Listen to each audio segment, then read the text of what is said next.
All right. In the, not the most convincing of wins, but 2-0, right?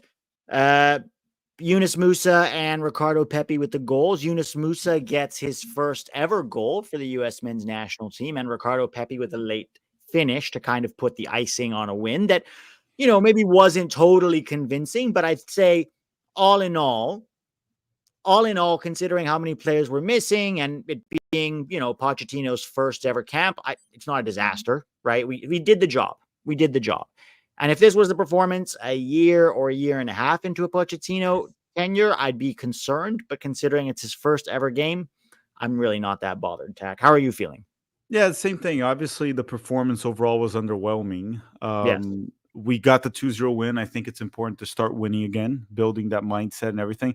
Pochettino's getting to know the team. We do need to be patient. We have to believe it's going to get better, get behind the team.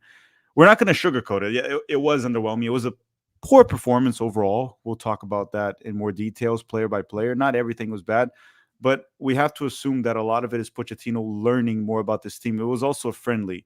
So he was probably testing a few things here and there. McKennie didn't play for some reason.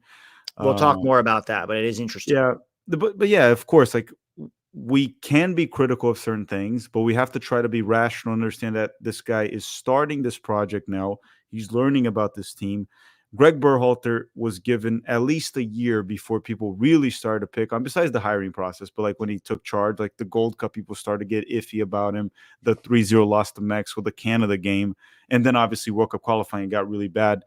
But Pochettino, we have to be patient with it. But of course, I agree with anyone that says this was not a good performance. No, it was underwhelming, is I think being polite. But let me ask you another question that I think is interesting. That sort of occurred to me. Did any player today change your opinion about him overall in a drastic way? Drastic way? No. No, right? Like, I think everybody kind of performed a little bit as we would expect them to. Like, nobody surprised me. I think I will Busio was say, a bit more positive than I expected. Like I didn't expect him to be the standout in the midfield.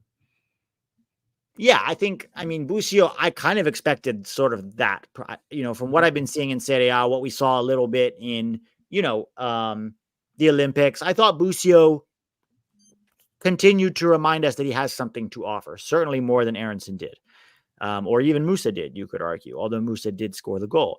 And I know that the reaction to this is going to be, Musah scored. Congratulations. I'm glad he scored. Good for Musah. Overall, I don't think his performance was very good. And I don't think Aronson's was either, even though he was involved in the goal. There are concerns with a lot of players. I thought that Josh Sargent, and we'll get into player ratings in a little bit, but I wanted to see more from this team. I wanted to see more intensity. I wanted to see more hunger, a more dynamic team. And I didn't see that, right? And again, I'm not Poch out or anything. I'm just saying I wanted to see more from this team than we got. It's going to get better, I think. I think it will get better. I really do. Mexico is going to be interesting because if we go and beat Mexico now, let's say, now you're going out of this camp with 2 wins and everything looks hunky-dory, right? Yeah, I think it's about like looking at what the issues were today, for example, which is probably what Pochettino is going to be doing. What were the Yeah. issues? What do I have to fix? What do I have to adjust? And then over the course of a few months, like let's say by the time we get to the 2025 Gold Cup, which he'll have a few camps in, time to think, time to work, time to talk to the players off camp, out of camp, sorry, and then start to evaluate if there was progress, right?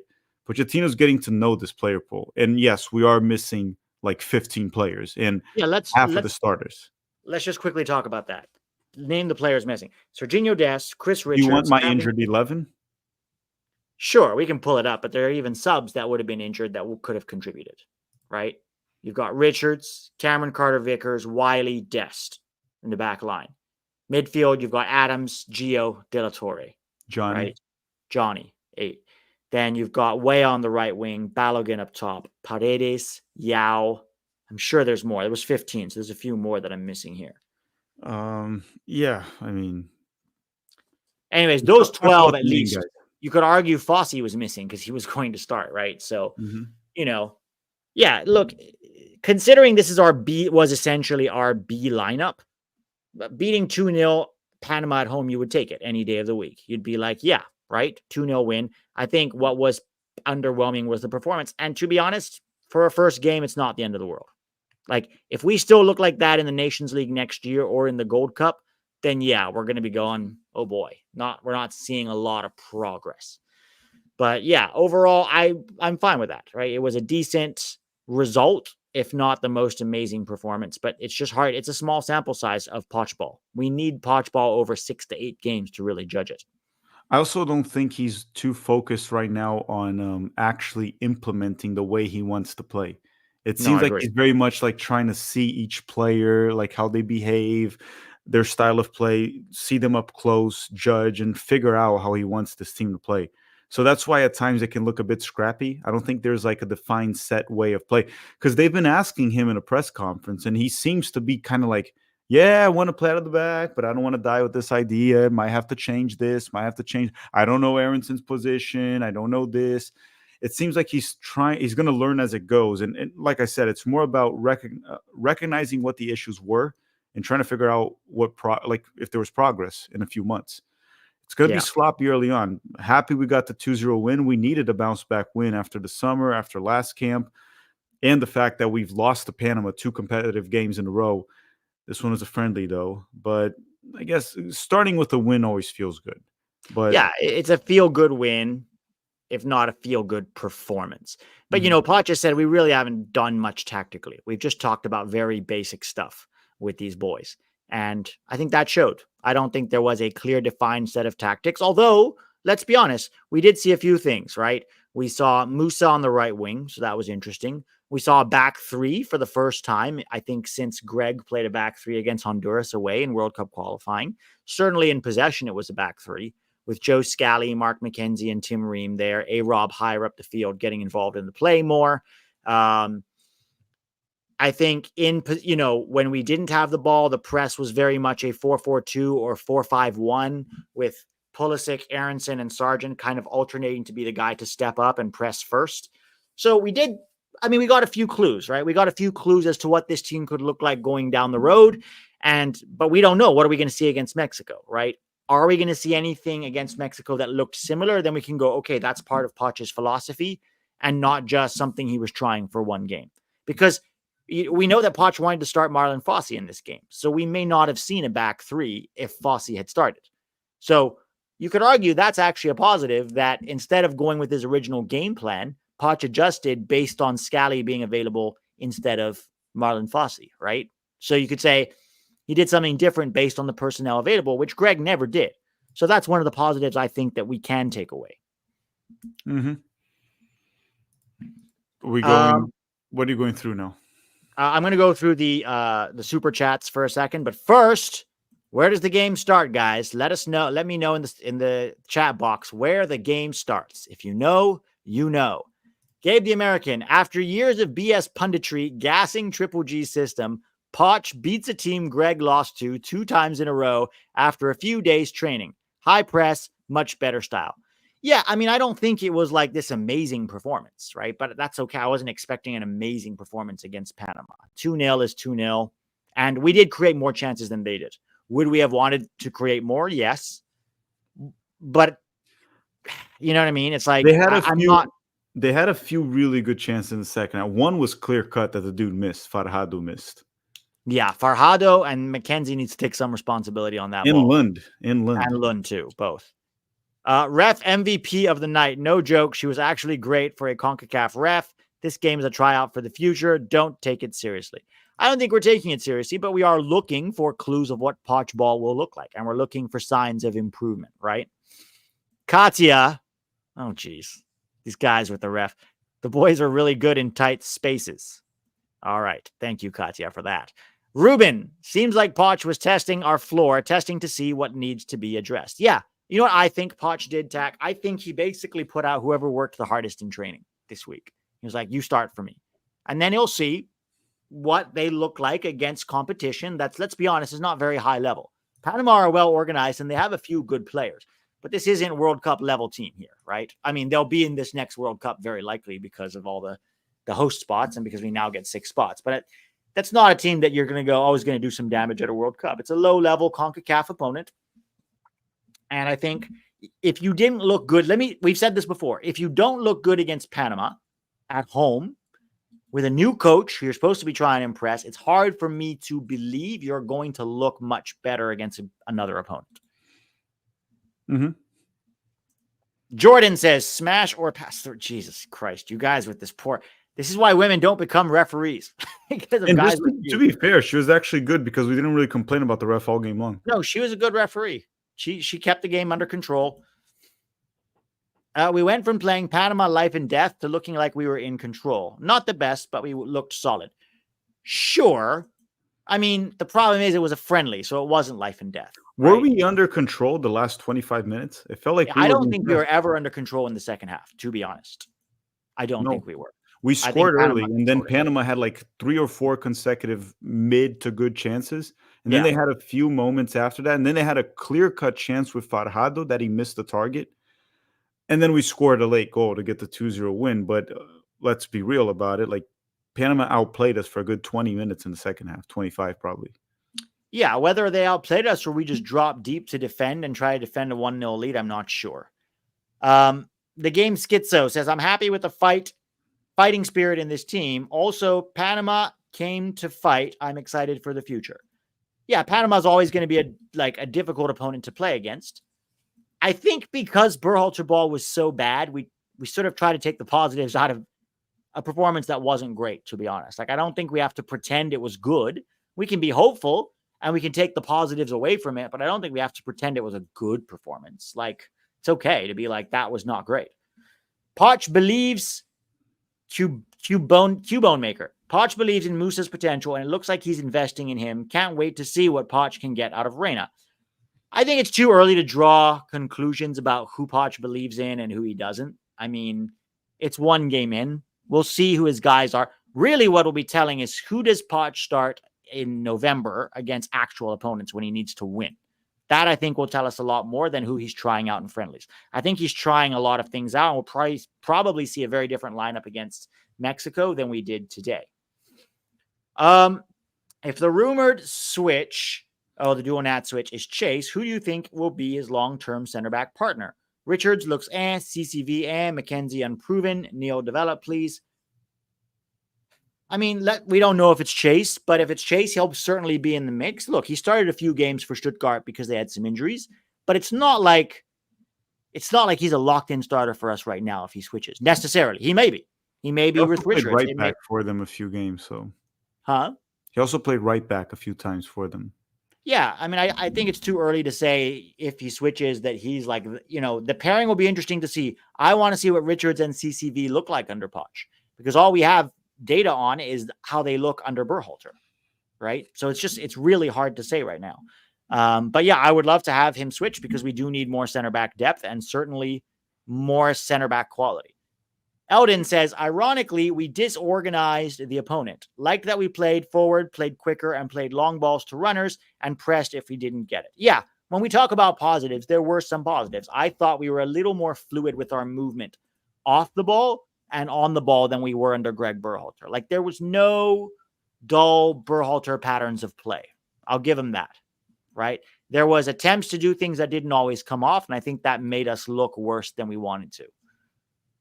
Berhalter back, LOL. I love the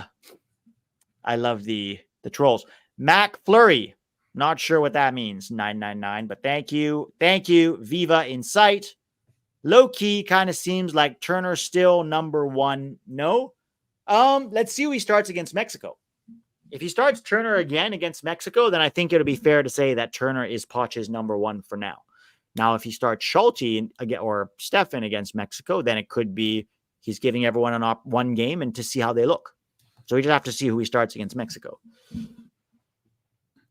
I want Haji, Sargent, and Pulley up front with Malik at the 10 and West and Tillman behind him. I think Malik can't both start at the 10 and also behind himself. Not sure who you meant. I think you meant Busio behind him. Are you talking about against Mexico or are you talking about when everybody's back? Because I personally would not start Sargent when Balo is back. I may not start Sargent when Pepi is back, to be honest. This is interesting. Where's Weston clown ass? LOL. We missed him inside. 0 minutes for Weston McKennie, a guy who was a locked-in starter and a member of the leadership council under Greg Berhalter. Any thoughts on that, Tac? Let's see if before we actually draw any conclusions. Let's see if he starts against Mexico. Right. If I'm he gonna wait on doesn't start that. against Mexico, I think it will be telling. It's a bit odd because I felt like we could have used Weston today. Yeah. But let's see if we finish camp and McKennie has like no minutes. That it's a bit Do weird. you Yeah, think it's possible that he was not happy with McKennie's fitness levels? it's a possibility for sure. Yeah. I want to wait. I think this is something for us to talk about after the Mexico game. Our post game Yeah. with the Mexico one will probably draw more conclusions. Like, let's say he gives McKennie a full 90 against Mexico. I'm like, okay, then he was Sure. just resting him for whatever reason. I would wait, and then once we see what he does with Mexico, we can talk about McKennie better. So interesting from Judgmental Deity here, who's saying, Poch just said guys that don't start today will probably start versus Mexico. Interesting. So might have been trying, he might be just trying guys out to seeing what they look like in a game situation. Like that's what you would expect a new coach to do when he comes in, right? Like I don't think he's done anything egregious, right? We'll see. We'll see what we look like against Mexico. But man, how nice would it be to get a win in Mexico? We haven't done that since 2012. And after a win today, if we get a win in Guadalajara, Poch looks like a genius. Well, and we had Breck Shea back then, which was a cheat code. So right, exactly. Bruce Arita, look at this. By the way, what's the Mexico Valencia score? I don't know. I can't find it because it's not a real game. Like it's not a FIFA approved game, right? A club playing a national team. It's just like a closed door scrimmage almost. I'm trying to find the quote from him saying that. They're saying 2-2. No, I'm trying to find the quote from Pochettino saying that players would start them because that means maybe McKennie, Tillman, Haji, who else? They're saying it's in Univision. Oh, they're talking about the 2-2 scoreline. Yeah, like we'll see what Pochettino said afterwards, and I'm sure Tac can address that in his 7 things we learned. But yeah, like it's hard to take too much away from one game with a new coach. He's trying players out. We'll see what he tries against Mexico. And I don't think we'll really be able to draw conclusions about what he wants to do until there's a competitive game. I think in the November camp, we'll probably be able to draw more conclusions. And let's be honest, there will be more players available in November, right? I think probably Gio will not be there. We'll see about Balo. Hopefully guys like Weah, Paredes, Adams, Johnny, Richards, we'll see. CCV, we'll see, right? Zendejas is our spine. He is a well-oiled machine. Oh, boy. Oh, no, Bruce. Bruce is getting a little senile there. I hear the triple G. Oh, dude, what is this? You think Pochettino has? I hope not, and I hope we can have a professional program. I thank you for the super chat, but we're trying to like bring value to the viewers here. Wait, what happened? Positives, Tac. I didn't even see it. It was just a weird thing about Greg's nudes getting him fired, and then Pochettino maybe having a scan. It's just trolling, Okay, never mind. Because I'm still looking for Pochettino's quote. That's fine. Let's go back and forth on the positives so far. The win we already mentioned, that's a positive. Obviously, bouncing back, getting a win here. We didn't look. It definitely didn't look like Berhalter ball anymore, right? Didn't look like that very rigid style of play. Go out wide, whipping across. It looked. You could clearly see it was a different team. Now, sure, we're not disagreeing that the performance wasn't. It wasn't this masterclass. Far from it. Lots of areas for improvement, but it just felt different. Right. It just felt different in that sense. And the way we played was most certainly different. I think that's the big positive here. And then we're going to go from there. We're going to go like Pochettino has some areas to work. Clearly, he's testing. Right. He's testing out players. But I'm just going to say that it just didn't look like Berhalter ball anymore. There was a difference. And I think that's a small progress. Yeah. I think it looked more fluid and more dynamic than we've ever seen under Berhalter. And that is really encouraging to see. We kept a clean sheet. I mean, positives, it's hard to draw too many positives after that performance, right?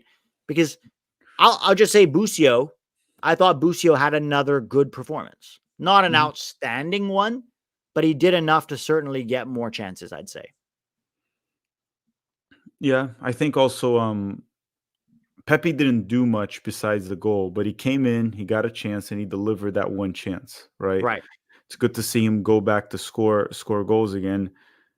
I don't want to say that's necessarily a positive, like Sargent not playing well and then Pepi, but again, you want center forwards that can score.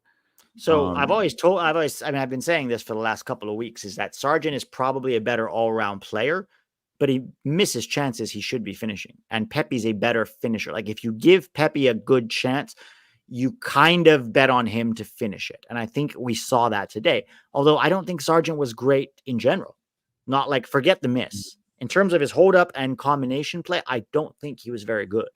And Well, I was just gonna say, and just to add that you mentioned, like the overall performance of Sargent wasn't good. That goes back to what we're saying about not judging one specific moment, right? That miss with the overall performance was poor.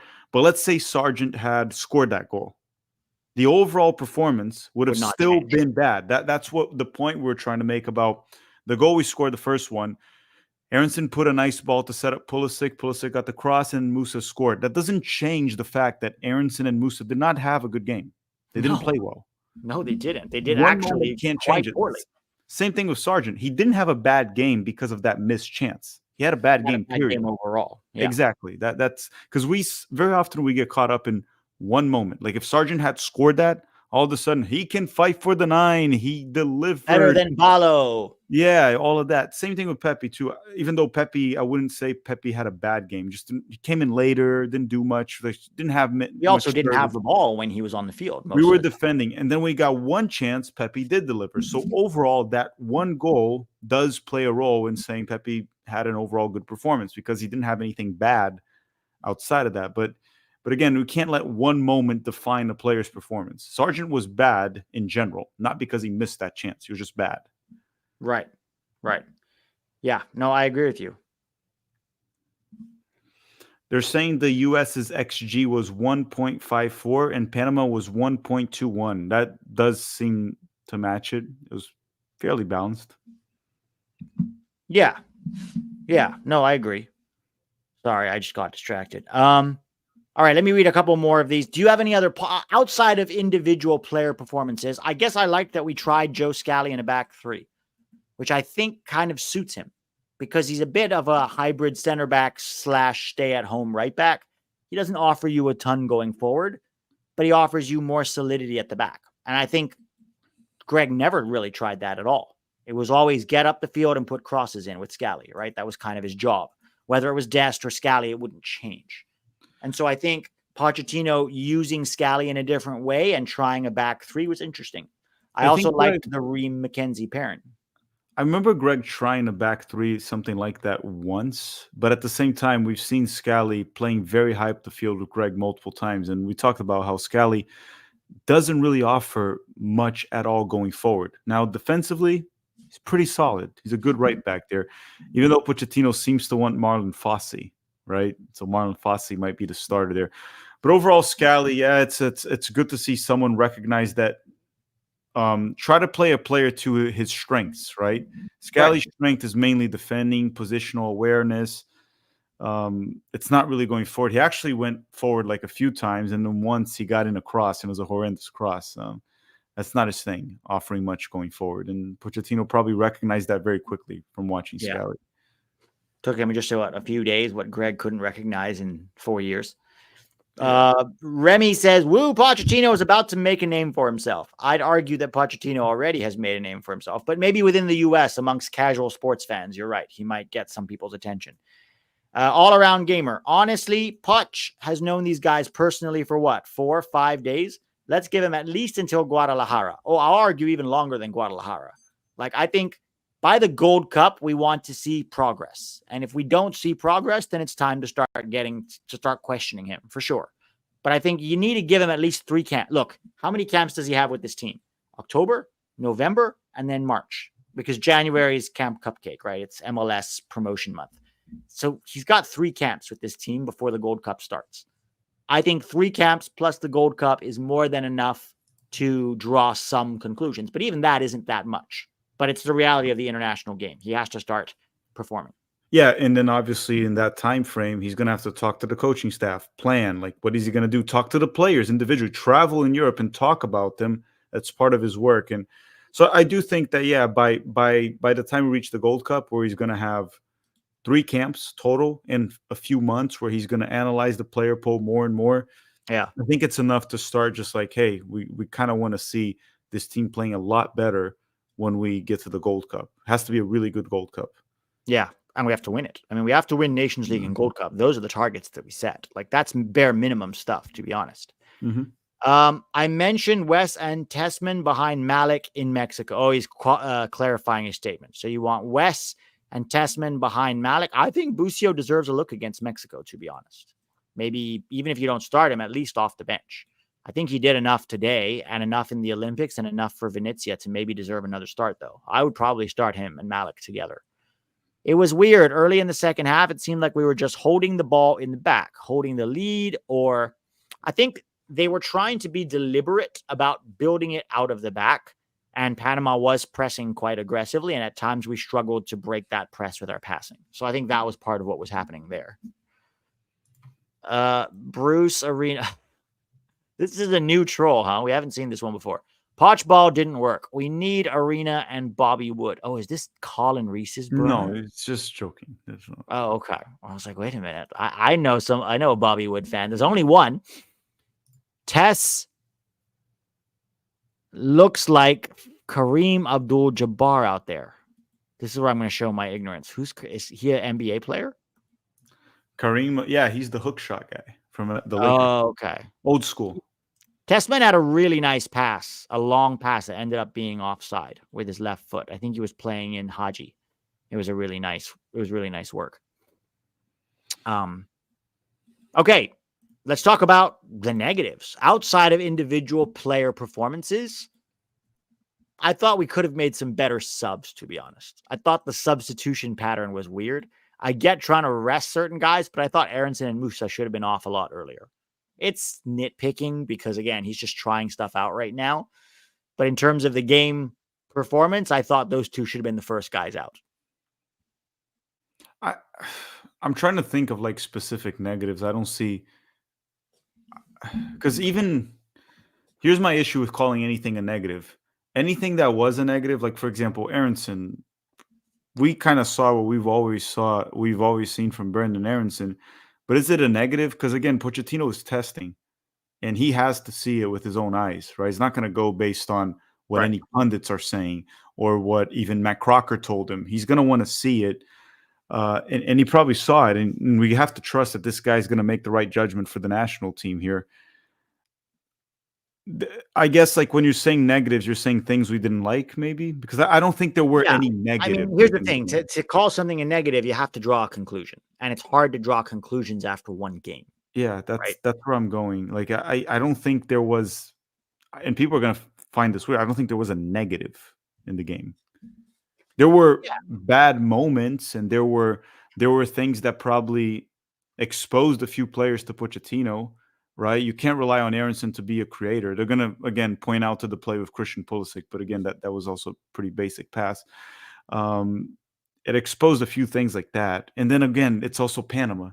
So defensively, our players weren't tested as much. You're not punished by it. They don't have the quality to punish you. I don't think there was really a negative. That's my point. Right. Yeah, that's fair. I mean, it's usually how we go. We go positive, and then we go negative, and then we do player ratings. But we might have to adjust that early on in Poch's tenure because we don't want to be negative, and it's too early to be negative, right? We got the win. We got a clean sheet. It wasn't the greatest performance in the world, but it's something different. And I think not the most negative thing, but that players who we didn't really believe in continue to show why we don't believe in them, right? And I think that was not disappointing. It was expected. Right? We can hop right into player ratings if you want. That's one that we're probably going to get into specific like negatives, which would be poor performances, and then justify. Because the overall game, I don't see any negatives. But yeah, in terms of performances, we can go case by case. Probably be better. I think that's a fair way to do it because the players, and again, one thing we have discussed is holding the players more accountable now because Now we don't have a PE coach, so there's nobody to blame on that side. The players have to take responsibility for their own performances, particularly because most of them are not young anymore too, right? They've been to World Cups. They're playing at their club levels, at high levels. They got to deliver. Let's start with Matt Turner. And I thought that Matt Turner had a good role, I'd say, in helping us keep a clean sheet. Was two very good saves in that, like one double save, one right after the other, that helped us to keep the clean sheet, and was generally pretty safe with the ball in terms of his reading of the game, making simple saves. His passing was once again, unfortunately, atrocious. Mm-hmm. So he didn't have that. Outside of those two saves, he didn't really have much to do. I think 6.5 is fair. Yeah, I was going to give him a 7 just because he did his job as a goalkeeper. He had safe. Also, even when he came out of his line, safe hands, didn't really look shaky. With his feet, he was abysmal. And I feel like at this point, we're not even harsh with his feet because we just kind of expect it. Yeah, it is what it is, right? We know who he's 30 years old. She's not going to become good with his feet. 30 already? Yeah. Really?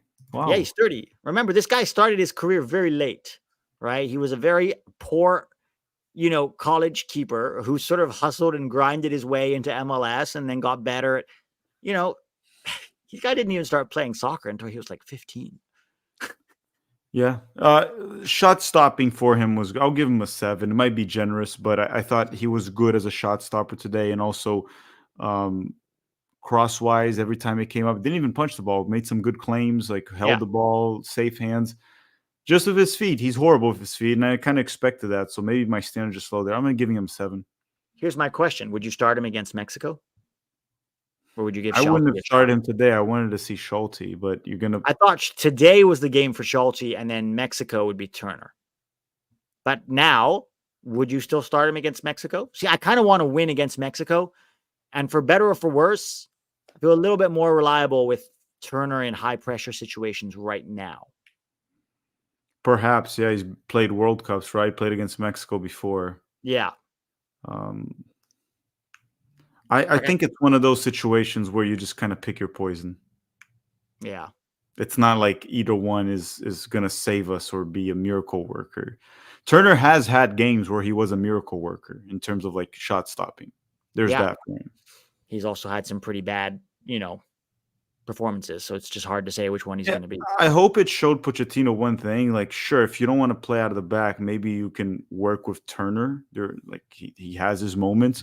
But I hope it made it clear to Pochettino that's like, this guy, you can't play out of the back with this goalkeeper. You're literally man down with it. You can't do it. Yeah. Yeah, you really can't. All right, let's move on to Joe Scally. I think overall, Joe Scally had a pretty good performance, except for one moment where it was actually the first of Turner's 2 saves. The guy cut inside him and shot. Mm-hmm. And if you allow a shot on target like that, that's poor on your end. Other than that, I thought he was very Joe Scally-esque. Did his job, was pretty reliable on the ball, pretty decent defensively, didn't get beat. Had one giveaway in the first half. But I'll give him a 6 at best. I think you could argue, I think it would have been a 7 if he hadn't given away that chance. Yeah, I think like 6 is fine. It's like above average. It wasn't bad. I don't think any of our defenders were really bad. McKenzie also had like one moment. Ream, don't really remember much. I'll probably give him a 6, yeah. Okay. I want to talk about Mark McKenzie because I was very impressed for most of this game with Mark McKenzie. I thought that he was fairly calm and reliable on the ball and did a job defensively, right? However, with McKenzie, there were moments where you're like, that's not good. One was the header. Actually, there was 2 headers they should have at least put on target. One he put completely off target, and that was before the goalie swiped his face. And the other one was you got to get your head to that A-Rob cross early in the first half. Mm-hmm. So, and then there was the shot that Panama probably should have scored from, but the guy fluffed it. Fajardo, I think, fluffed it completely wide. Mm-hmm. You've got to cut that cross out. You have to stay with your man and cut that cross out. And that's the problem with McKenzie. It feels like he's good for one big mistake per game. And as a center back, that's no good. Yeah, the one from Farhado was McKenzie and Lund. McKenzie was really good on the ball, though, for the most part. Picked some good passes, progressing the ball forward. Looked good with that. Maybe he got a bit lucky that Farhado didn't score that, and maybe I'm going to give him a better rating because of that. But I want to give him like around a 7-ish. Like I think that. Ooh. I was going to give him a 7 or an 8, but that for me, just because the guy didn't score it doesn't mean you aren't culpable. And combine that with at least one of those headers he should have scored on. I think 6 is the best I can give him right now. Man, Pete's holding center backs accountable for not scoring. I mean, I know, but yeah. You know what I mean? And it's not just the goals. It's also that chance given up. I could probably forgive the goals. Mm-hmm. I don't know that that chance was the best chance they created, and he's got to cut that out. No, I know that his job is not to score goals, but ultimately, if you're there and the opportunity shows up, you expect him to get something out of it. Yeah, there was the one that he got slapped by the goalkeeper. They probably should hit the target, the one before, but I thought overall he was fine, Mackenzie. I'm just going to stick to a 7. I thought he was fine. All right. You go first on A-Rob. What about Ream? Oh, I'm sorry. It's Ream first. Go first on Ream. Correct me if I'm wrong and if my memory's not failing me. Was there any bad moments from Ream in terms of defending? Not clear bad moments. Like maybe a header that you argue he could probably have got a little more distance on it, but that would be nitpicking, I'd say. But at the same time, on the ball, I didn't feel like he did a good job like Mackenzie did of finding man into midfield, making the right passes. He wasn't as good on the ball as you usually think Ream would. Yeah, I'll probably give him a 6.5. I think he was a bit better than Scally. No bad moments, but a bit worse than Mackenzie. Yeah, I think he was better defensively than Mackenzie, but not better on the ball. So I'm going to keep him at 6. It's the same as Mackenzie. I'll also say this. Mackenzie was in a position where you get more tested defensively, right? When you play back 3 and you're central, yeah, right? He was a bit like even the Farhado play, maybe Ream also wouldn't have found that space in behind. So Mackenzie was more tested for that reason. So I'm going to go with Ream with a 6.5. So Scally 6, Mackenzie 7, Ream 6.5. Okay. Yeah, 6 for me for both Ream and Mackenzie. A-Rob. I was very impressed with A-Rob today. Didn't get beat defensively ever, right? As far as I remember. Had a few good crosses that should have been chances. Like that one for Mackenzie was an A-Rob cross. Mm-hmm. And on the goal, he did a lot of really good work there. Mm-hmm. A lot of really good work on the goal because he took the ball and it wasn't just like a cutback. He had to like beat his man on the dribble and then find, I think it was Pulisic, and then Pulisic to Aronson. They swap passes, and then Pulisic crosses. I'm going to give him an 8. I'll give Jedi an 8. I'll give him a 7.5. Yeah, I'll give him a 7. Well,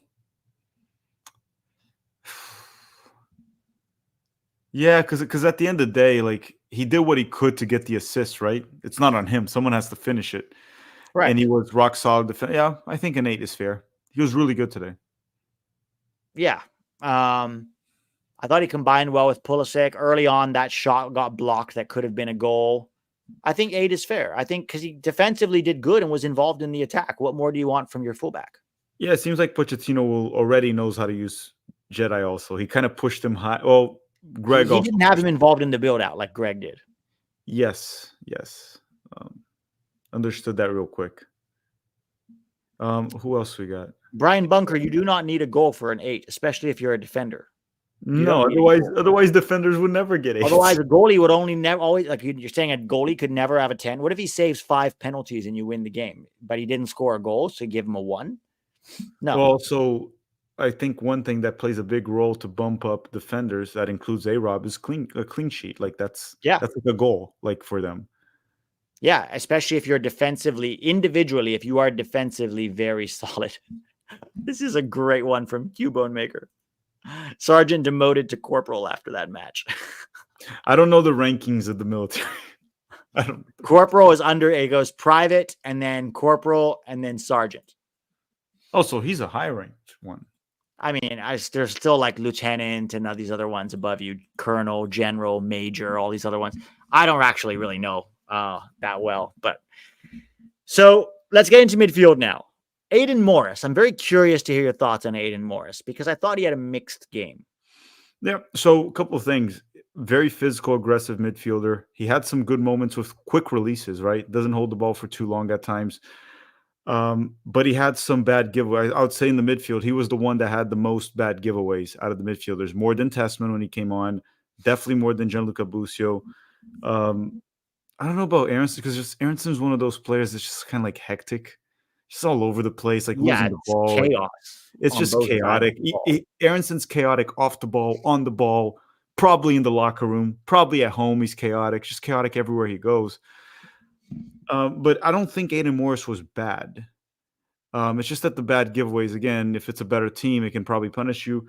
I thought he was above average. I'm going to give him a 6, slightly above average performance. Yeah, I think that's fair because I think he did his job. There was one sloppy giveaway in the first half that could have been a chance if Mark McKenzie hadn't stepped up. Or if Panama was better. Huh? Or if Panama was better. Or if Panama was better. Yeah, for sure. I think 6 is fair. I think he looked good, but the sloppy giveaways brings him down a little bit, brings down his rating. Busio. I was very happy with Busio. I'm giving Busio a 7.5 because I think for the job that he did, he was great. Had some really nice switches of play, was neat and tidy on the ball. I don't think he was fantastic defensively, but I don't remember any defensive mistakes from him either. I'm going to give him an 8, the same as A-Rob. Really good. I don't remember any mistakes. Very press resistant, by the way. He continues to be very press resistant. Defensively, too, I don't remember any mistakes from him. He did set up, I think, Aronson in the second half. A nice little through ball. Aronson got blocked. Could have been an assist there. Thought Busio was good. He's been really good for Venezia. Really, Busio was one of those that we kind of lost track in the Serie B, right? You're not going to be watching that league as often. You know, like we heard that, hey, him and Tessman are doing well there, and we'll try to see some highlights here. That we're not watching really the second division, besides a few sickos. I know some sickos watch it. But then we came into the Olympics, and during the Olympics, he was already, whoa, Busio looks very competent there. But then we're also, this is a U23 term. Let's see. Then he got injured. Comes in for Venezia. The first game was against Milan. Looked good right away. Then every single game after that, he's looked like Venezia's best player for the most part. Comes into camp again. Another strong performance. I'm giving him the same as A-Rob. I'm giving him an 8. Fair. No, I agree. It was encouraging, and I think he deserves more looks against Mexico. Brendan Aronson, you go first on Brendan. Oh, no, you went first last time. I'll go first on Brendan. Yeah, I was going rating right now. Huh? It's probably going to be my worst rating up to now.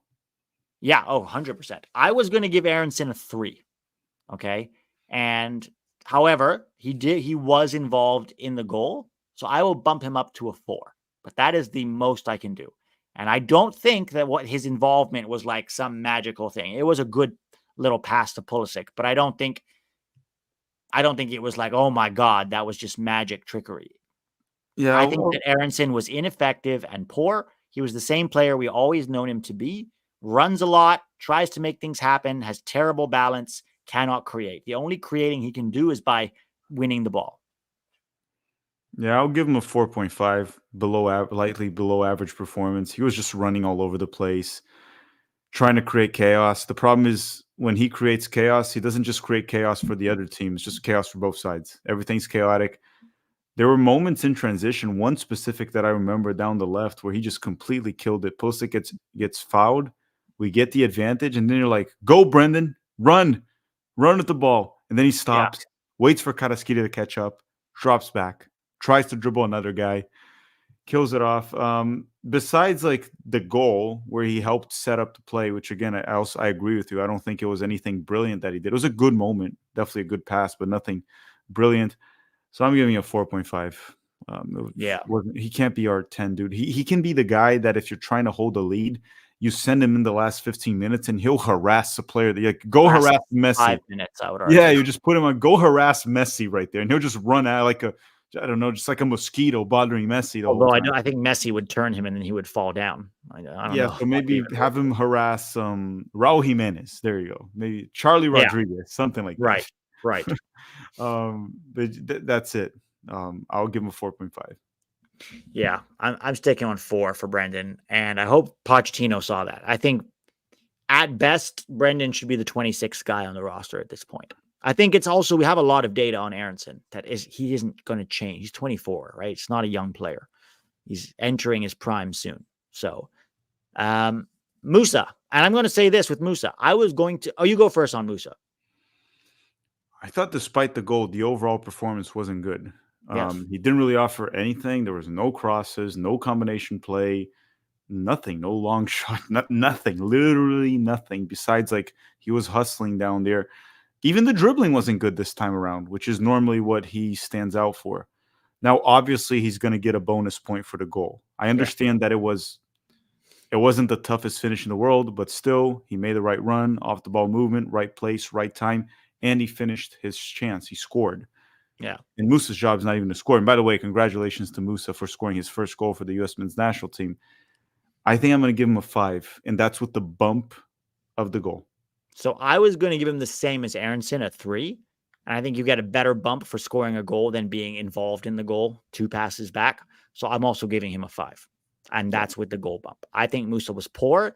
And I think anybody who doesn't know ball is going to go, oh, what a performance from Musah. He has so much talent because of that goal. And if he hadn't scored that goal, they would have been like, he's awful. So I think people need to not allow a goal. And I'm guilty of this myself at times. Not allow a goal to color their overall perception of a player's performance. Yeah, I think also for Musah, it's interesting that he played out wide, right? For the national team, it was actually, I believe, the first time he played as a winger for the national team that I can Yeah. remember. It's almost like Pochettino kind of recognized what Fonseca was talking about, where he said, Musah can't pass. That's what Fonseca essentially said. He's a ball carrier. He can dribble through midfield.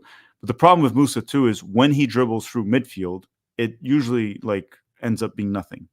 He dribbles through and then he can't really find someone in a dangerous position. Occasionally he hits a nice long shot and then almost scores a banger. He does that occasionally. But it's just the same thing. And then probably what Pochettino was trying to do is like, this guy can dribble. He's got some pace too, has the ability on the ball. Maybe if I put him out wide, he can be effective. I don't think he was, despite the goal. I don't think he was. And again, this is Panama. This is not the Netherlands, right? Like, you would think he'd be effective at home against a team like Panama, at least, right? And that's kind of disheartening to see that he wasn't. And yeah, he was out of position. A couple people are saying that in the chat, but I don't think he was so far out of position that we couldn't expect better, right? That's the problem. He's played out wide many times in his career. Valencia played him more out wide than central. A lot, like there was a season that he only played out wide for Valencia, one of the first 2 seasons. Yeah, for sure. Okay, next one would be Pulisic. I guess Pulisic. See, I didn't think Pulisic had a great game.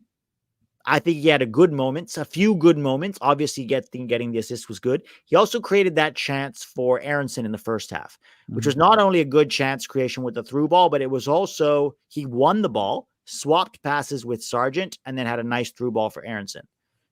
So that's at least 2 good chances created. Other than that, I thought he was quiet. A lot of the things he tried didn't come off. I was going to give him a 6, and I'll bump him up to a 7 for the assist. The corners weren't bad today either. I thought that is true. He had better corners. Yeah, the corners were dangerous. We just need someone to get their head on the ball. Yeah. I'll give him a 6.5. Got the assist. Again, another goal contribution for Christian Pulisic. Happy for that. And it's good. He held the goals that he's going to score against Mexico. Hopefully a brace on Tuesday. Pulisic goal against Mexico would get me so hyped. I kind of want a Pepi goal against Mexico too. Right? Like for them, a Mexican American scoring on them would just be so sweet, you know? Sargent. You want to go first on Sargent?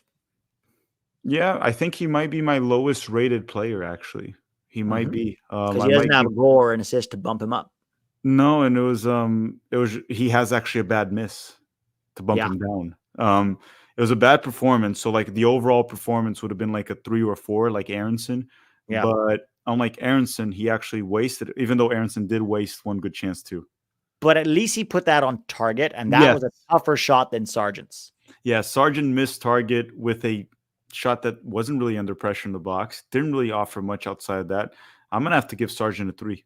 Yeah, I'm giving him the same. 3 for Sargent. And the thing is, it's like, dude, you don't get many chances with the U.S., partially because you're injured, partially because we have Balogun and Pepi. This was your chance. You have to take that chance.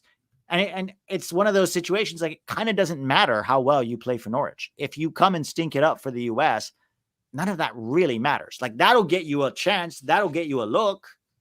but you got to deliver for the US now, and I was hopeful that Sargent would come in and show us what he's been showing for Norwich. He didn't do that.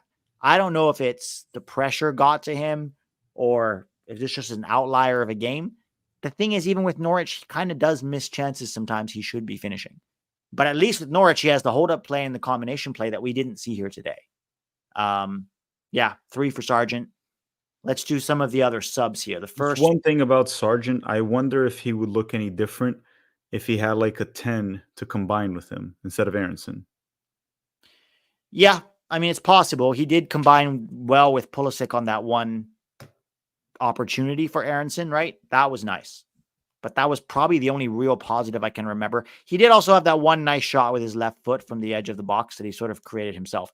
But other than those 2 moments, everything else looked quite poor. And that's frustrating, because you'd think it would translate from the championship, but it did not.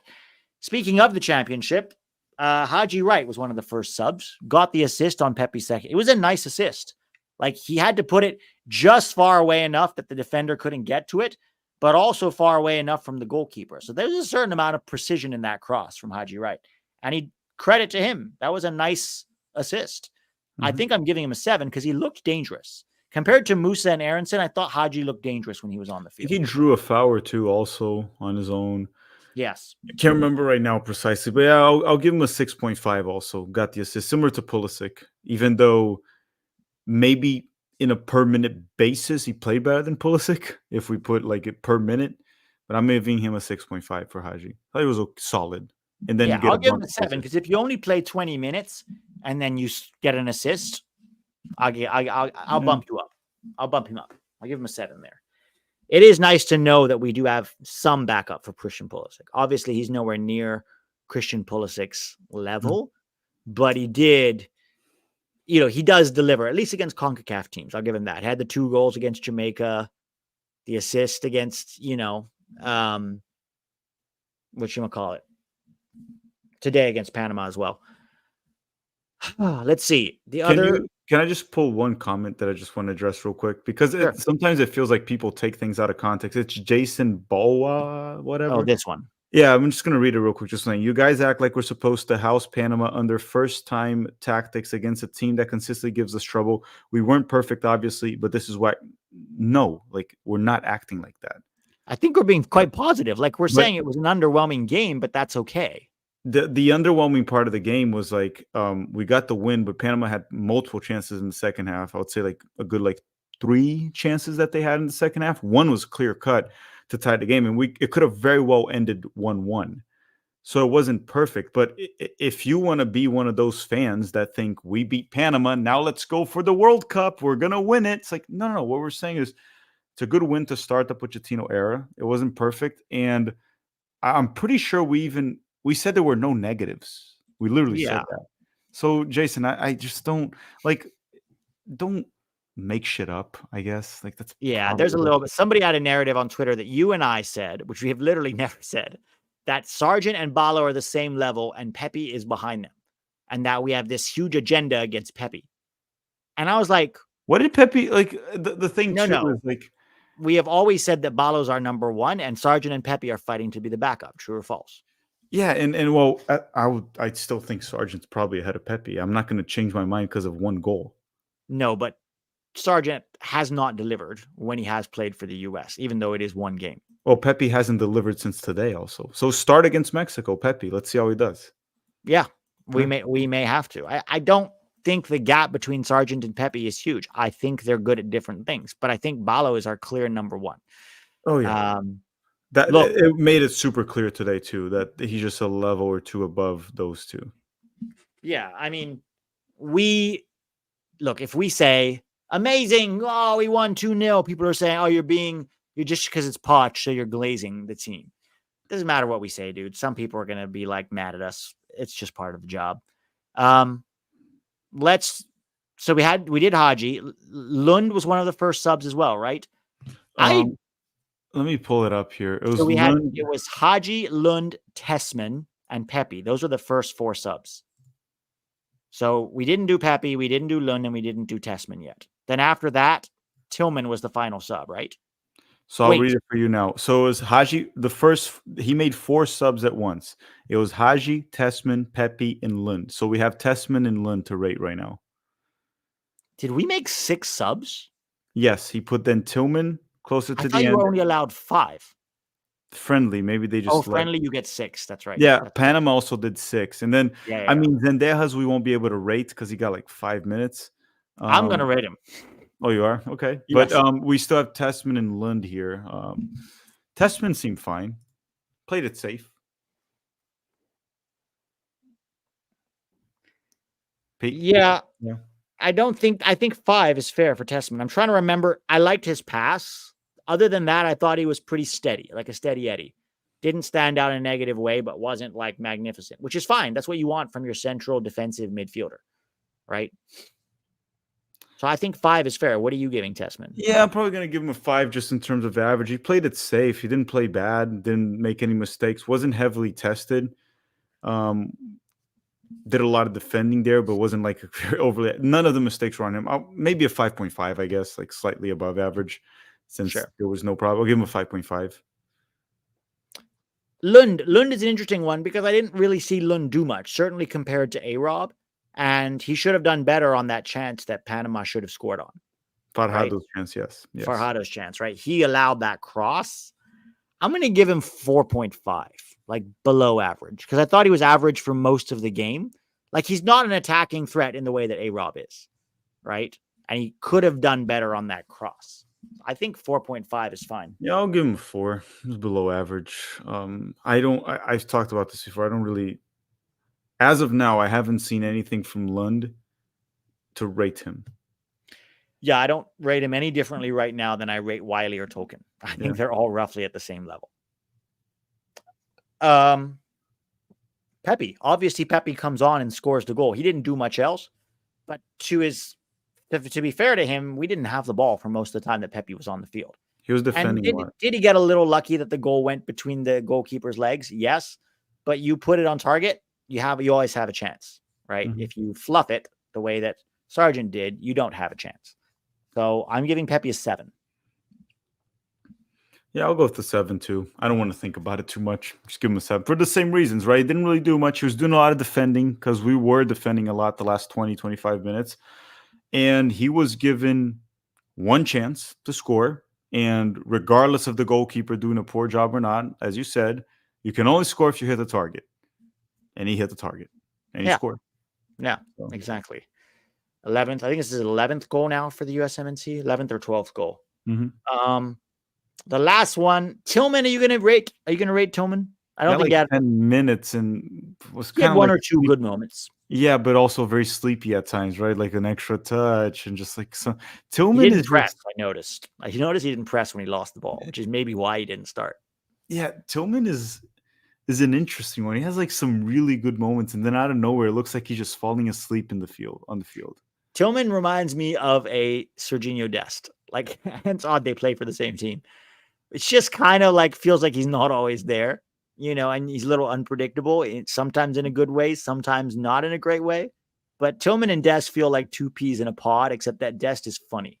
Tillman doesn't seem like he's funny.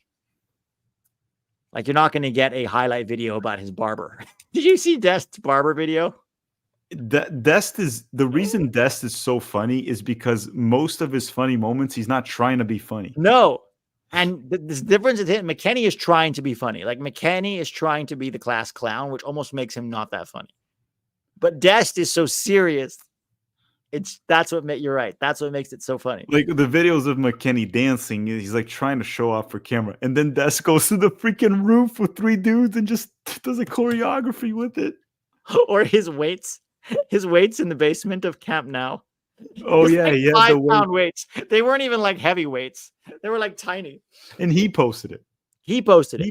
And what else did Dest do too? All his comps, like losing 4-0 to Arsenal and making a highlight. And making a comp of his highlights that they're really good. He was like, I played really good. And then did you see what he said about Vini Jr.? Or was it Rodrigo? I think it was Vini Jr. No, Vinicius said he locked him down for Barcelona. Said he locked him down. He's like, apart from the one time he went past me, other than that, I locked him down. And then like his interview about Milan was hilarious because he was like, when I went to Milan, I was still unhappy about the Barcelona situation. And I was like, I don't want to be here. I didn't even realize Milan was a big club. Like, dude, how do you not realize Milan is a big club? Like, you're So just such a funny dude. I actually talked to Dest here in Orlando in 20. When did we play? We had Anthony Hudson. That was 2023. That was March 2023. Yes, I actually talked to Dest in the hotel in Orlando for a little bit, and he was playing for Milan at the time, and even told him, and he was just like, he was even saying it was just like, yeah, that was a last minute transfer. My agent called me, blah blah blah, and he's like, and then he said that when he got there, he was like, you didn't tell me the captain was Italian and the right back. It was Calabria. He said he didn't know that when he went. How do you not at least look up? Just go to Transfer Market. It takes you 2 minutes, or ask your agent. You know. He said he didn't know, and he was just kind of like he kind of said what he said in the interview that just kind of like seemed like he didn't look towards Milan anymore, just looking towards the next one. But it was really funny to hear that he's like, I got there. No one told me that the captain was the right back in Italian. I wasn't gonna play. Well, and to be fair, he got some chances. He's got his own monogram on his own barber cover. Like, who does that? I just want to be his friend. Name? I just want to be his friend. Just hang out with him, just for the entertainment value. It'd be hilarious. He's like such a fun guy. Also, did you see on his like soccer, his little like futsal pitch that he opened? There's a sign that says you can listen to music, but no speakers or boom boxes. Like, probably asked for it. Probably asked for that. It's like, I don't mind music, but maybe no boombox or speaker. So then how are you supposed to listen to music? Like, you're supposed to have earbuds in while you play? Like, it's just such an out there thing to put up. Well, anyways, Dest is hilarious. Hopefully he's back come, I don't know. In our best right back. He's hilarious in our best right back. 100%. It's not close. It's like Balogun with everybody else. He's our best right back. I can't wait for him to come back because it's going to be hilarious. But let's move on. Yeah, Tillman I'm not going to rate, but I do want to rate Zendejas because Zendejas looked kind of like, what was his name? Cade Cowell when he came on for like 5 minutes against Canada and still managed to look like the worst player on the field. Maybe I'm exaggerating on Zendejas, but he looked out of his depth. Like what is he doing on there? I just remember him getting the ball once, trying to dribble through like 3 guys on the defensive end of our team. Yes. And they just took it from him. I can't remember anything else from him. I remember he got it towards the edge of the ball. It was a pass from Tillman, actually. He got sprung down the right, and he cut inside and just gave it away. Yeah, I think he wasn't going to go in at all. I think Musah asked for someone was gassed or something. It's interesting because he was a late addition to the roster. So why not McKennie? Or why not, I don't know. I guess McKennie, let's wait for the Mexico game because I just don't know why he got no minutes at all, like 0. No minutes is weird, right? Yeah, even if you're not fully fit, but like if he made the bench, he obviously can play a few minutes. Why not give him like 5-10 minutes? Get him to run a little bit, move around, get a few touches. I don't know. We'll see. We'll see if McKennie plays against Mexico. I'm assuming he will. Yeah. Let me read a couple more of these, and then Tac, I want to hear your starting lineup for Mexico. So here we see. I would like to see Paxton Aronson, Cole Campbell, and Koleosho next camp. Yes, Campbell, even though he hasn't played for Borussia. Look, I'm not a fan of calling up players who have 0 professional minutes. Like, I think he should be with the U20s. That's kind of his level right now, but I wouldn't call him up, right? Like, there are guys like Kevin Paredes or Griffin Yao that I think are ahead of Cole Campbell right now. But I'm with you on Paxton. If there's no Gio, I could see calling up Paxton, maybe keeping Aronson as a backup winger. Koleosho for sure. I mean, if we can get Koleosho to switch, yeah, I'm with you there. All around gamer says, my one negative, sub out Aronson or move positions if you want him that badly and put in Tillman. Brazilian Fleury. Yeah, Aronson shouldn't have been on the field. Brazilian Fury, sorry. Gents, solid win. Not the prettiest 2-0, but baby steps for Poch's tenure and start for him to figure out what will make the core of his USMNT. Yeah, that's pretty much where we are too. It's like hard to draw conclusions. Definitely not the greatest win, but we'll take it. Julian Green deserves another chance. Poch knows. I like this new troll character. I like him a lot already. We needed BBL. Shaq Moore, truly a game changer. Oh, it's the Wow, we're really. Brazilian butt lift that they say. Oh, okay. Bobby Lynch says Sargent's first game in 2 years and we pile on him, but Balo has this performance and we chalk it up to service and move on. I don't think so. I think if Balo misses the chance that Sargent misses, we pile on him too, right? I think the problem with Sargent is that he doesn't have a lot of USMNT cachet, and this was his chance to show it. And to be honest, if he had played an overall good game and missed that chance, I wouldn't be so harsh on Sargent. But because he played poorly and he missed that chance, it's very difficult to defend him, right? I'm not saying never call Sargent up again. I'd probably still have him in my roster as the second or third striker. But this was your chance. And that's how soccer works. When the number one guy is injured, you have a chance to show something, and he didn't, whereas Pepi came on and did. So you could argue he might have dropped in Pochettino's estimation after that performance, right? Sure, it might just be a bad game for Sargent. That can happen. The problem is he doesn't get games for the US because he's always injured. So when you play, think of it like Gio. If Gio never played, which he's not, and then whenever he did play, he played poorly, people would say go home, right? To be honest, people still don't want Gio, even though he does play really well for the US. So I don't think it's unfair to say about Sargent, like, dude, that was poor, and I don't know. We'll see if he gets another chance against Mexico. Are you upset Pepi scored instead? What is this agenda? I don't understand. I like Pepi. Why would I be upset that Pepi scored? I don't understand. I'm very happy that Pepi scored. Pulisic said Musah's passing is better than dribbling. What? Like he said that just now? I didn't see it. I didn't see that either. Zendejas -1. I feel like Poch will only really be able to fully cook tactically when Adams and Dest are fully healthy and fit. Yeah, I mean, not just them. There's Weah, there's Gio, that's a big one. Balogun, obviously, is a big one. Richards, CCV. Yeah, there's a lot of guys that need to get healthy and fit in order for Poch to really cook. But we'll see. We'll see how this goes. All right, Tac, real quick before we end this. Mexico lineup. Would you go Turner, Schulte, or it doesn't matter to you? It doesn't matter, the goalkeeper. Honestly. But one of those two, right? You wouldn't have anyone else? Okay. Mm-hmm. And then I'll just go Scally, A-Rob, Riemann, McKenzie again. I would want them to be tested against Mexico. Yeah. I'd probably go the exact same back line. My midfield would be... It's hard to say. Honestly, I think I would keep Morris there. See, I'm torn because I want to see Tillman, but I also want to see Busio and McKennie, but none of them are a 6. Our only 6s are Tessman and Morris. I mean, you can play Morris and Busio, and then the 10, you can go with McKennie or Tillman. You can have McKennie play like more like a shadow striker pressing 10. He can do that job, and actually McKennie's a goal-scoring threat. Maybe try that.